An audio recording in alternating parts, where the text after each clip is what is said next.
Shalom, jemaat yang dikasihi Yesus. Kita akan mendengarkan firman Tuhan. Ibu bapak yang ada di dalam gereja maupun yang di rumahnya masing-masing, kita bersatu dalam doa. Biarlah seperti lagu yang kami nyanyikan, bahwa Tuhan benar-benar sayang kepada kami. Kami pun sayang kepada Tuhan, tapi rasa sayang kami masih sangat relatif. Hari ini kami akan belajar dari firman-Mu yang menjadi gambaran dua karakter manusia, Esau dan juga Yakub. Berfirmanlah melalui hamba-Mu dengan segala persiapan, contoh dalam keseharian, bahkan juga dengan bahasa yang dimengerti oleh jemaat Tuhan. Di dalam nama Yesus Kristus kami siap untuk merenungkannya. Amin.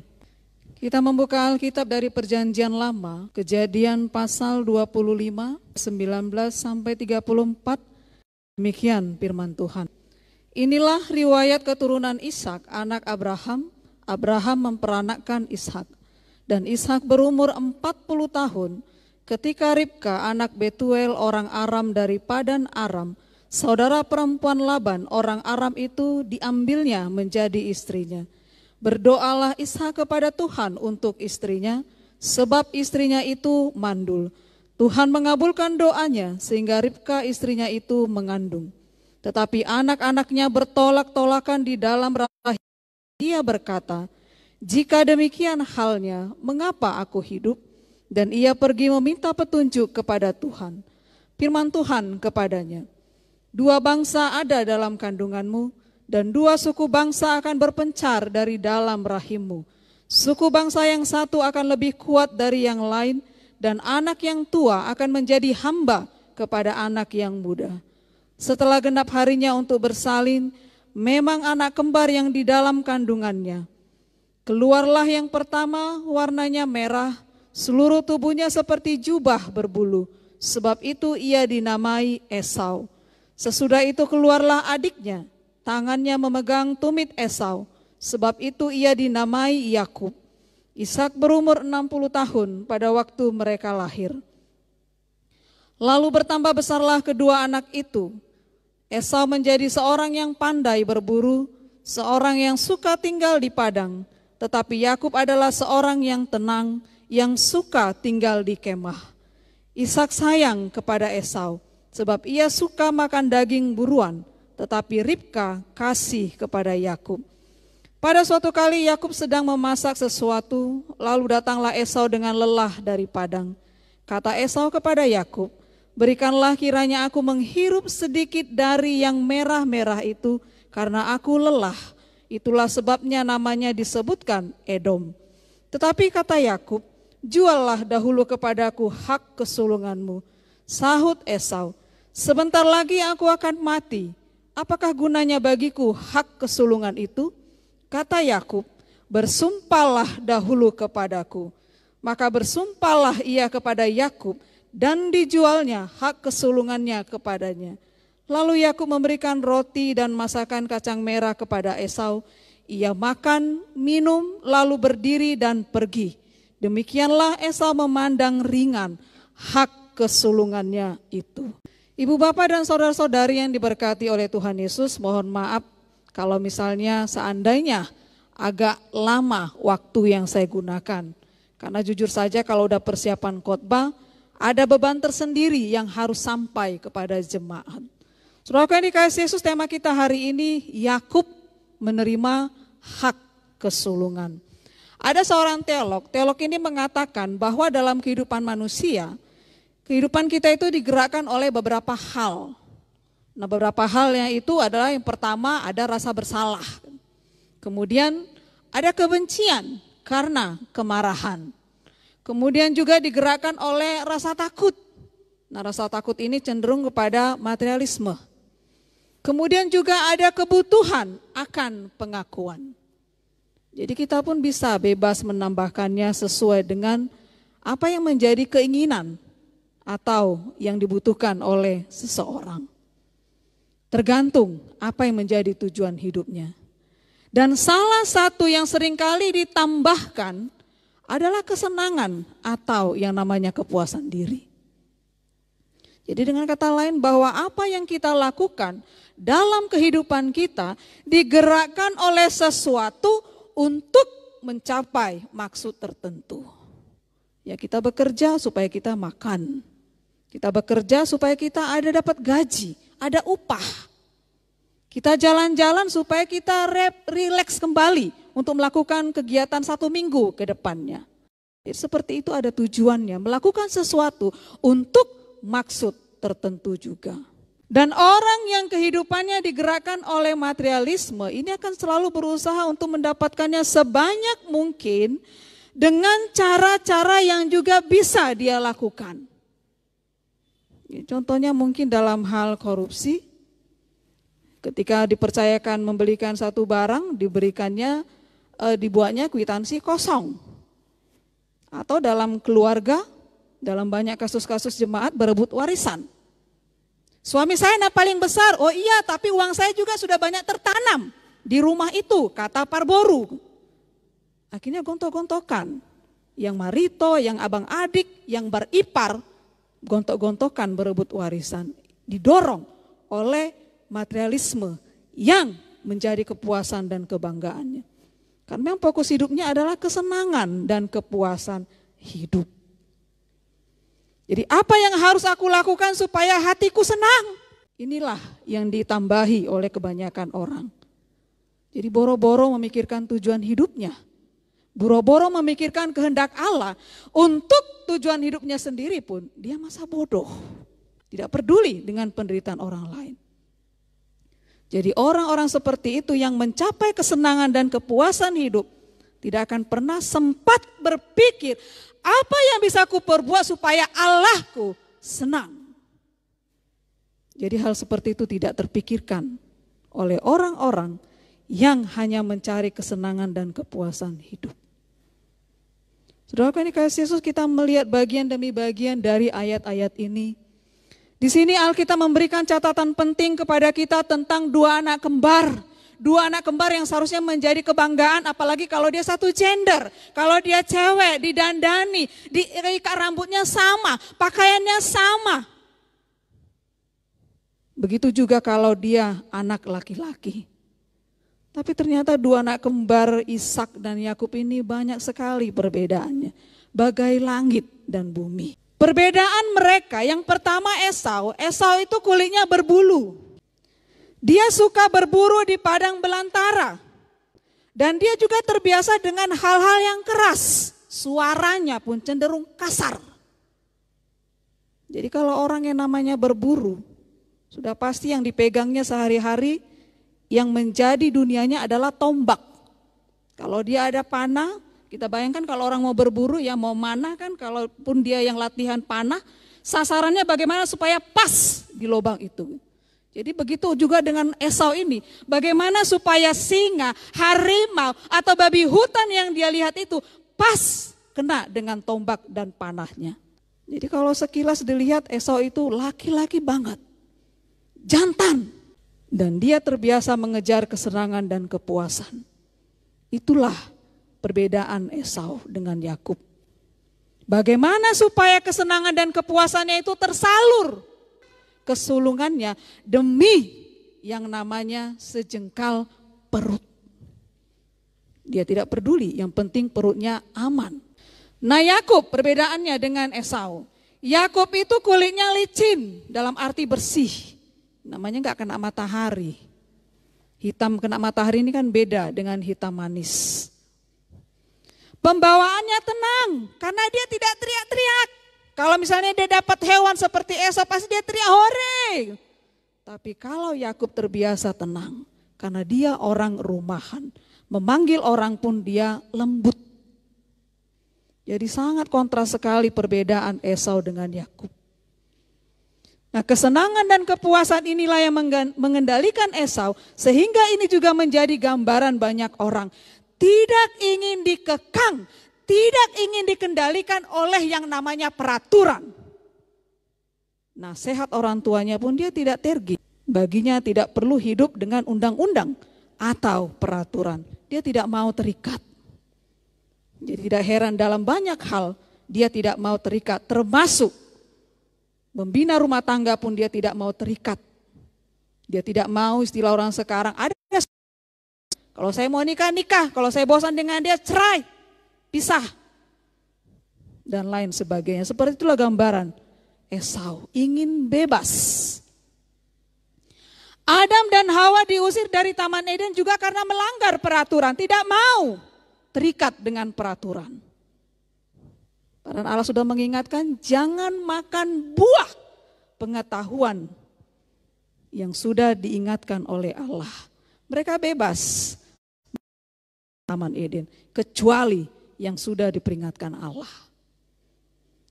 Atau seperti Putri Diana, begitu dia menikah dengan Pangeran Charles kan hidup dengan teratur. Sudah ada etika hidupnya, aturan main di dalam istana. Ya, awal-awalnya mungkin karena cinta malabab, Putri Diana bisa menyesuaikan diri. Tetapi mungkin dia jenuh dengan peraturan, sekali bebas, dia mengalami kecelakaan. Saudara dikasih Yesus, dua anak kembar Esau dan Yakub ini mewakili gambaran karakternya banyak manusia. Dalam pembacaan epistel kita tadi, pembacaan Alkitab jelas bahwa Esau yang mewakili manusia daging akan selalu bersekutu dengan Allah. Tidak akan pernah ada dalam pemikirannya untuk berdamai dengan Allah. Selalu Allah. Esau itu gambaran manusia duniawi yang mengikuti kemauannya sendiri. Karena manusia duniawi tidak akan pernah memikirkan keinginan atau kehendak Allah dalam hidupnya. Pokoknya apa yang diperbuatnya adalah supaya Esau senang. Lalu bagaimana dengan Allah? Oh, nanti dulu, kata Esau. Nah, Yakub itu adalah gambaran manusia Allah yang selalu akan berpikir, berusaha untuk melakukan apa kira-kira yang bisa aku lakukan supaya Allahku senang. Terlebih dalam situasi sulit seperti ini. Kita kan tidak bisa menjamin bahwa seluruh jemaat mengikuti ibadah live streaming ini. Kalau misalnya saya pernah ikuti melalui Facebooknya pendeta, siaran langsung, ada yang join sebentar keluar. Itu kita tidak melihat mereka. Jadi dalam hal ini kita punya kebebasan mengikuti atau tidak. Tapi melalui Yakub kita diingat apa yang harus kita lakukan supaya Allah senang dan memberkati kita. Jadi manusia duniawi seperti Esau itu meremehkan segala hal yang berkaitan dengan kerohaniannya. Ketika belum situasi pandemik saja pun mungkin juga jual mahal atau mungkin tawar-menawar untuk beribadah. Apalagi dengan situasi sekarang ini, sosial, fisikal, stay at home, terlebih bila isu yang beredar bahwa Medan akan di lockdown diberlakukan. Saudara aku yang dikasih Yesus, remeh kepada hal-hal yang berkaitan dengan kerohanian. Jadi gak heran kalau karakternya Esau yang anggap remeh dengan hak kesulungan, berarti meremehkan apa yang sudah dijanjikan Allah kepada kakeknya melalui Abraham. Karena berani meremehkan janji-janji Allah. Sementara Yakub menginginkan hak kesulungan tersebut sehingga segala cara dia lakukan bagaimana supaya dia bisa mendapatkan hak kesulungan itu. Walaupun cara yang dilakukan adalah dengan menipu saudara kembarnya sendiri. Karena Yakub sangat peduli dengan perkara-perkara rohani.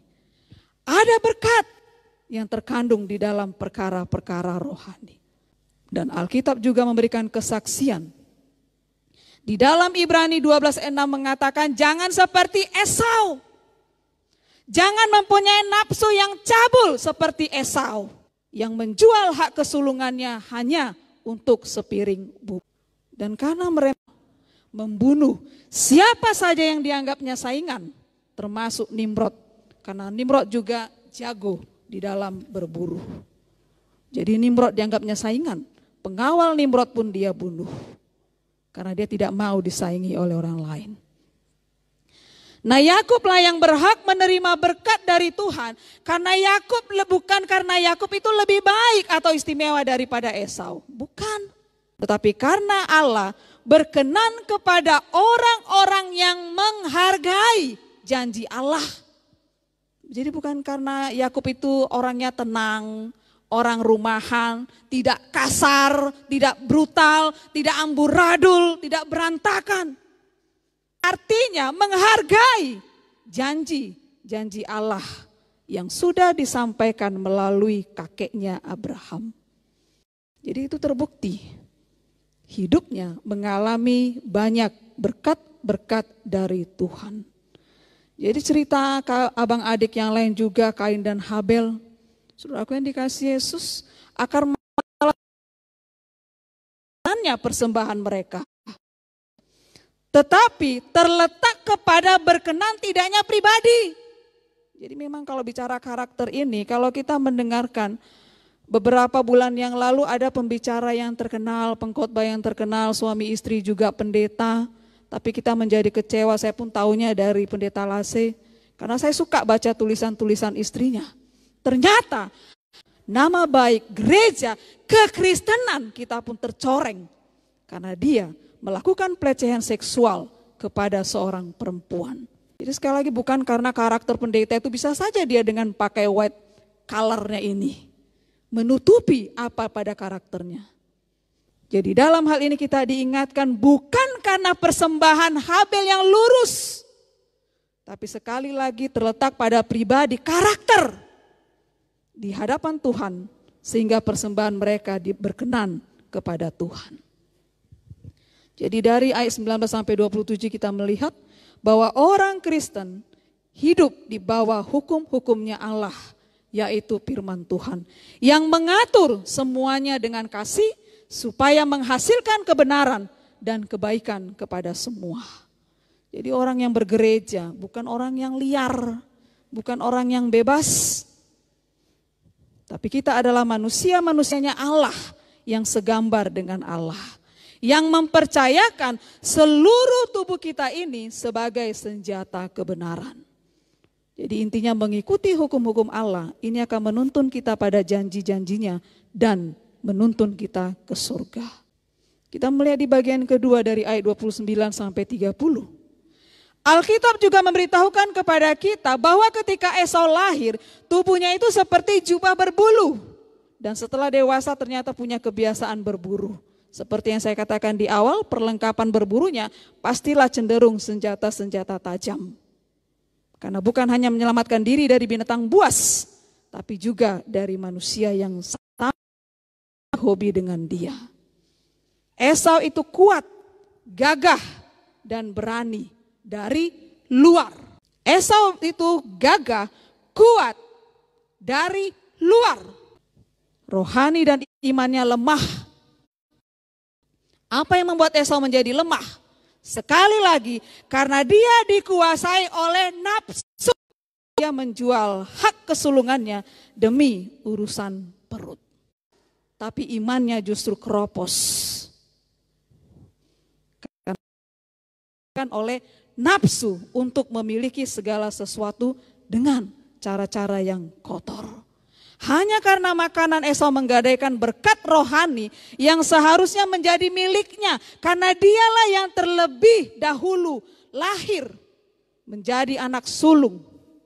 Menjadi anak pertama dari keluarga orang tuanya. Kita melihat bagaimana cueknya Esau ini mengenai berkat rohani. Keistimewaannya dalam hak kesulungan. Di ayat 32-34 kita bisa melihat Esau makan dan minum. Berdiri lalu pergi, masa bodoh. Tidak ada penyesalan baginya, yang penting perutnya itu aman. Jadi perenungan dari ayat 29 sampai 30. Seperti yang saya katakan tadi, kita bisa menipu orang atau mengelabui orang lain dari luar. Mungkin kata-kata kita adalah kata-kata yang memberkati. Saya enggak begitu, benar. Kita yang tampan, kita bisa mengelabui orang lain. Kita cantik atau kita yang baik di mata. Kita punya gelar pendidikan lebih dari 1. Juga kita rajin mengikuti ibadah-ibadah streaming. Setelah dari sini kita memutar streaming-streaming yang lain. Dari lain. Melihat siapa yang menjadi pembicara yang sudah punya jam terbang. Tidak salah dalam hal itu. Tetap yang menjadi pertanyaan dengan kesemua yang saya katakan tadi. Apakah kita bisa menipu Allah? Firman Tuhan mengatakan kepada kita, yang kuat adalah yang mampu memperlihatkan sikap dan karakter yang lahir dari kerjasama yang baik dengan Roh Kudus. Yaitu buah-buah roh. ada kasih, ada sabar, ada pengendalian diri. Dalam Galatia 5 ayat 22. Jadi manusia-manusia rohani yang mau bekerja sama dengan Roh Kudus inilah yang seharusnya dipertahankan dan diupayakan.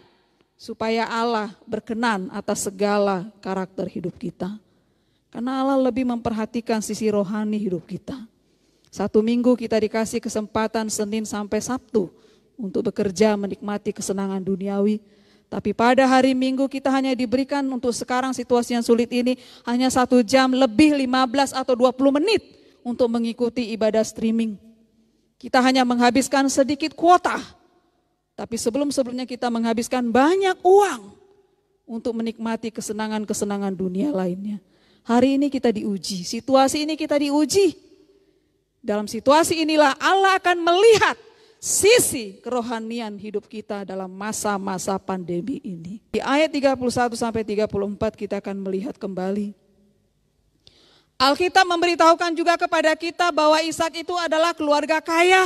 Ada makanan yang dimasak. Ada yang sudah terhidang disaji. Walaupun mungkin hanya tinggal ikan, mungkin karena sudah habis. Tapi pastinya Ribka selalu masak untuk keluarganya. Jadi agak heran kalau kenapa bisa Esau menjual hak kesulungannya demi bubur kacang merah. Jadi itu sesuatu yang ganjil. Jadi tindakan bodoh Esau lebih disebabkan kepada nafsu yang tidak bisa ditahan dan dia berpikir bahwa dia akan mati salur nafsunya ini. Jadi tanpa berpikir panjang, Esau menjual hak kesulungannya. Saudaraku yang dikasihi Yesus, Esau ini bukan juga bodoh. Apa itu hak kesulungan dan berkat-berkat yang ada di dalamnya? Karena di ayat 34, Esau meraung-raung dengan keras. Dia memohon-mohon, mengelek, minta mengemis kepada Ishak agar memberkatinya. Setelah dia tahu bahwa Ishak sudah terlebih dahulu memberkati Yakub, dia meraung. Jadi kalau meraung kan berarti ada tubuh ini yang ikut, seperti mungkin kepalanya dia tundukkan ke paha ayahnya. Mungkin tangannya ini seperti memukul-mukul lantai, seperti menyesal. Dia tahu bahwa hak kesulungan itu sangat berarti. Tapi apa buat? Ya seperti kata lagu Panbers ya, terlambat sudah kau datang padaku. Untung saja waktu itu belum ada lagu Panbers. Jadi perenungan dari ayat 31 sampai 34, nasihat yang masih relevan bagi kita pada saat ini. Membiasakan diri berpikir panjang untuk mengambil keputusan. Beribadah enggak ya saya ya? Berdoa enggak saya ya? Saya dengarkan enggak ya nasihat orang tua saya? Biasakan diri berpikir panjang untuk mengambil keputusan. Dan sebenarnya inilah hak kooperatifnya Abraham sebagai imam, sebagai bapak dalam keluarga, ikut berperan menentukan pasangan hidup bagi anaknya. Karena Abraham gak mau parumennya itu, menantunya itu dari latar belakang keluarga yang tidak baik-baik. Kenapa saya mengatakan seperti itu? Ternyata perjanjian kekal antara Allah dengan Abraham awalnya yang diwariskan kepada keturunannya melalui Ishak dan Ishak kepada keturunannya dan Yakub kepada keturunan dan seterusnya, bahwa perjanjian kekal itu harus diwariskan dengan orang yang bersih dalam arti memiliki iman dan ketaatan. Jadi perjanjian kekal itu bisa putus kalau keturunan Abraham memutuskan sepihak. Jadi Allah tidak terikat. Allah tidak jadi berhutang kepada kita. Kita ini kan keturunannya Abraham. Karena Abraham itu bapa segala orang percaya. Tapi perjanjian kekal kita yang sudah diwariskan awalnya pada Abraham, lalu kepada orang percaya bisa putus. Bila kita tidak memiliki iman yang taat kepada Tuhan. Jadi Allah tidak terikat pada perjanjian awal dengan Abraham. Itu bisa akan terputus kalau kita mengabaikan hal-hal rohani yang bisa mengakibatkan penyesalan bagi diri kita sendiri. Dan itulah yang sudah dialami oleh Esau. Karena pada zaman Yakub, hak kesulungan itu adalah kehormatan berarti saya ini sangat terhormat karena saya anak sulung. Kehormatan karena memiliki banyak hak dan mewarisi 2 kali lipat harta warisan. Paling kelemahan saya karena perempuan, karena selalu yang dihitung adalah anak laki-laki. Gak apa-apa, karena saya sudah dapat dari suami saya. Nah, pada zamannya Yakub ini, hak dan mewarisi 2 kali lipat harta warisan itu ada hak temporal. Jadi hak temporal ini berkaitan dengan kekuasaan dalam keluarga dari warisan harta keluarga. Dikatakan 2 kali lipat, yang satu itu menjadi miliknya karena dia anak sulung, karena Esau anak sulung. Dan yang satu lagi digunakan untuk memelihara kehidupan orang tuanya pada masa tuanya. Jadi kita ini yang sudah berkeluarga kalau masih punya orang tua, mari diperhatikan orang tuanya. Tapi jangan orang tuanya sendiri. Orang tua dari keluarga suami juga kita perhatikan. Karena kita tanpa kita sadari ada tanggung jawab memelihara masa tua dari orang tua yang sudah melahirkan kita. Jadi itu hak temporal. 2 kali lipat dan itu hanya dimiliki dan diwariskan kepada anak sulung. Nah, yang kedua, kenapa menjadi sangat terhormat hak kesulungan itu? Karena juga mengandung hak spiritual dalam arti rohani. Berkaitan dengan hak untuk memimpin ibadah. Jadi kalau seperti beberapa tahun yang lalu kami pulang kebaktian tahun baru di Nias, itu abang saya yang mimpin paling besar. Kadang mereka memberikan kehormatan itu kepada kami, mungkin karena embel-embel pendeta. Jadi kalau pada masa tradisi perjanjian lama, memimpin ibadah sebagai imam di dalam keluarga. Dan berkat-berkat khusus dari ayahnya yang sudah dijanjikan kepada Abraham. Jadi inilah yang membuat Esau meraung-raung. Karena dia sudah kehilangan berkat yang seharusnya menjadi miliknya. Apa yang mau kita renungkan, Ibu Bapak, keluarga besar Jemaat Metodis Indonesia Anugerah? Bukankah seringkali kita menjalani kehidupan sebagai orang percaya seperti Esau? Nah, kita yang sudah dilahirkan dari kecil menjadi orang Kristen, kita menggadaikannya dengan perkara-perkara jasmani. Jadi istilah semangkuk dalam tanda kutip, semangkuk kacang, berarti enggak penuh berkatnya Esau ini. Kemudian refleksi yang saya mau katakan dalam hal ini tanggung berkat itu. Ketika kita ibadah, mungkin tantangan bagi kita adalah karena di samping ada kopi, ada bangku. Ketika kita beribadah masih tengah jalan kita keluar. Atau sebelum diberi berkat kita keluar. Ketika hamba Tuhan memberikan berkat, berkat itu tidak sampai. Dan kita tidak mengalami perubahan karakter apapun. Karena sama seperti Esau. Saya memperhatikan kalau ada momen-momen besar, ada donor darah. Saya lihat kayaknya tadi si Anu belum masuk. Memang benar belum masuk. Tapi dari pagi sampai acara itu selesai, tetap ada di lokasi gereja.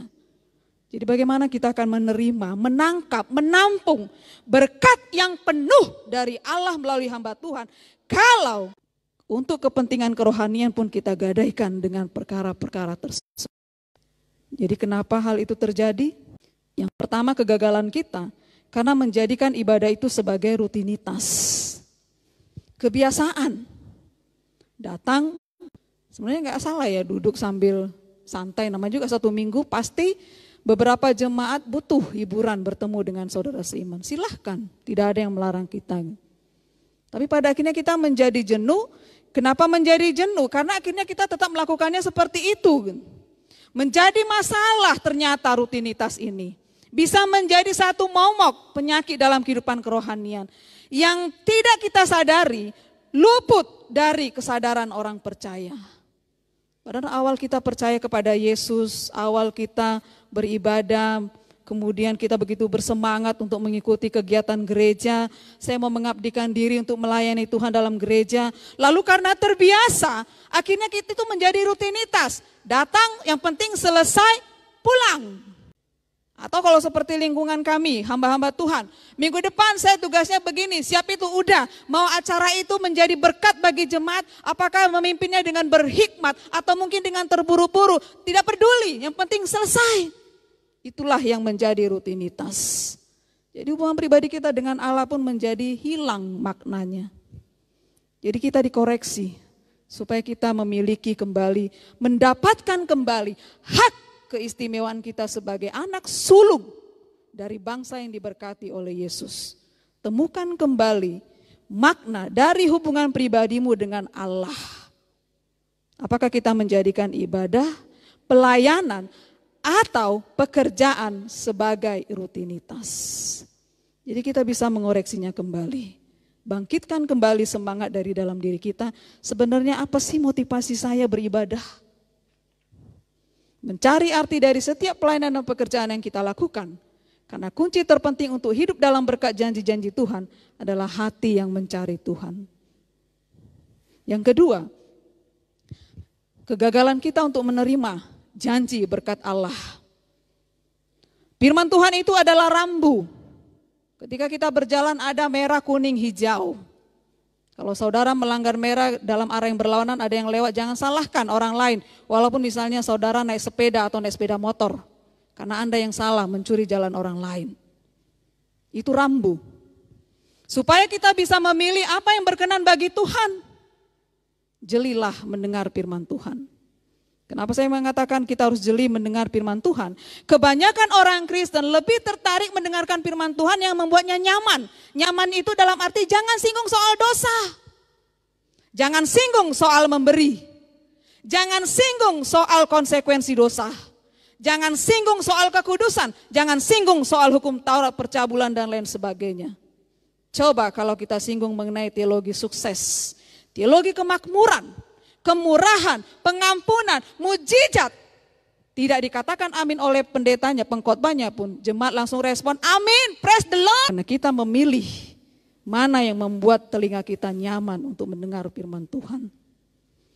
Jadi kalau di ayat CD dikatakan, hai engkau keturunan beludak, bukan anak CD-nya yang protes, pasti orang tuanya.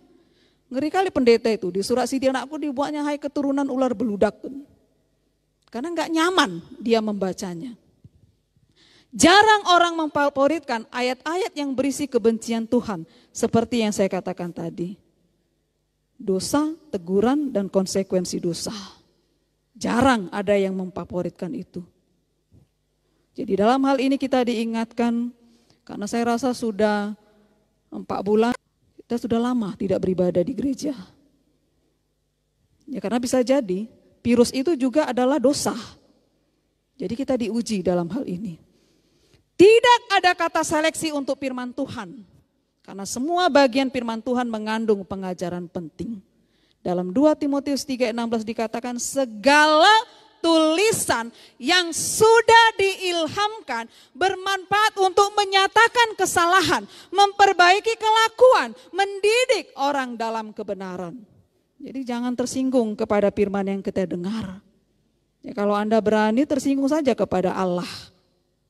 Jadi bersukacitalah ketika kita mendengarkan janji Tuhan, tetapi juga taat terhadap firman yang berisi perintah. Dan kita harus rela untuk menerima teguran supaya hidup kita dipakai untuk penggenapan janji-janji Tuhan. Mungkin bukan kepada kita, tapi kepada ahli waris atau keturunan kita. Amin.